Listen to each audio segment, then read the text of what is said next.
అస్సలాముఅలైకుం వరహమతుల్లాహి వబర్కాతుహు. Welcome నోషిలాగ్స్. Hi friends, అందరూ బాగున్నారా? ఈరోజు మా ఇంట్లో లంచ్ ఏమో చూసేస్తాం రండి.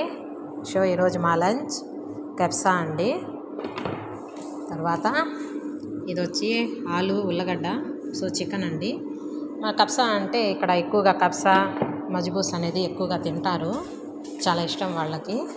తర్వాత ఇది వచ్చి రైతా అండి, పెరుగు సన్నగా ముక్కలు కట్ చేసి వేసేస్తాము.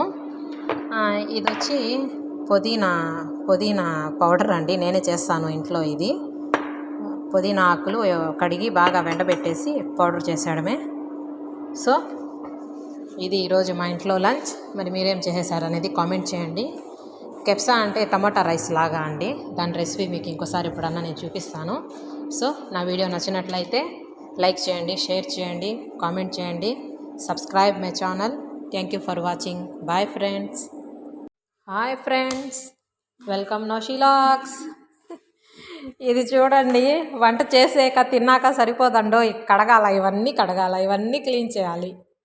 ఎంత వంట అయినా చేస్తాను కానీ నాకు సామాన్లు కడగాలంటేనే చాలా బెజారైపోద్దండి. ఇది మా పెద్ద బాబు తినింది, ఇది మా చిన్న బాబు తినేశారు. తర్వాత ఇది వచ్చి మా బాబా కోసం, మా బాబా ఇంకా రాలేదు, మా బాబా కోసం సపరేట్గా తీసి పెట్టాను. తర్వాత ఇది వచ్చి మా ఇంకో పాప కోసము. పాప ఇంకా నిద్రపోతుంది, తను ఇంకా లేయలేదు. రైతా తన కోసము. ఇలా ఉంటుంది ఫ్రెండ్స్. ఇది మా పరిస్థితి. వంట అయిపోయాక అన్నీ ఒక్కొక్కరికి ఒక్కొక్కసారి అడుగుతారు వాళ్ళు. ఒక్కోసారి అందరూ కూర్చొని తినేస్తారు, ఒక్కోసారి ఒక్కొక్కరు తింటా అడుగుతారు. ఇది ఈరోజు పరిస్థితి నాది. ఓకే ఫ్రెండ్స్, నా వీడియోస్ కొత్తగా చూసేవాళ్ళైతే నా ఛానల్ని సబ్స్క్రైబ్ చేసుకోండి, లైక్, షేర్, కామెంట్ చేయండి. ప్లీజ్ ఫ్రెండ్స్, సబ్స్క్రైబ్ చేసుకోండి, లైక్ చేయండి. Bye friends.